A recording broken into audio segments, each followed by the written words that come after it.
Deb, I can imagine that when you bring this before the person that's going to be replaced, that you better have all your ducks lined up in a row, because Absolutely. it's going to precipitate an urgency. The person who's being dismissed is also going to be out there now looking for other employment, or may just walk. What has been the whole range that you've experienced and you've learned from? That's a very good question. Sometimes they take it very well and they're appreciative.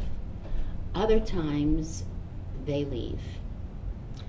It's unfortunate and it's not what you necessarily want, but it does tend to make it a little bit easier for everybody. As far as, just repeat that question for me one more time. Well, I'm curious to know the best way to prepare yourself for the eventuality that there could be a range of responses and that you might have a hole in your team immediately. I see. Okay. Now, first of all, let me say this, because this is important. It isn't necessarily required in every state, but there are many states, I could tell you California, Washington State, Oregon, that side of the country for some reason, have been very, very strict about documenting in a spot that is saved and is private, documenting isolated incidents that reference a team member that has been underproducing or has not been, quite the team member you were hoping for. They are to see these. They are to be able to read and see what has been documented and sign off on it. Now, in many states, there have to be three, believe it or not, three documented reasons why they're being dismissed. Wrongful termination is a big one today.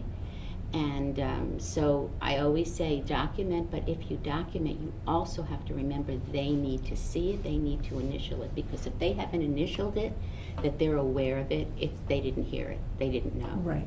So, yeah. So, for the most part, when you go to dismiss someone following these guidelines, they're typically not surprised. They're typically, you've met with them, you try to give them the tools to make them better. Don't just say, you haven't been good at making the temporaries. As hard as you try, you just can't do it. Rather than just give them, let them know their problem, help them solve it. A lot of the dental assisting schools will be happy to take your team member in to give them some private coaching on how to make a really well done cosmetic temporary. So you don't just say this is what you're doing, bye-bye, you give them the support. You must at least show them that you've given them support.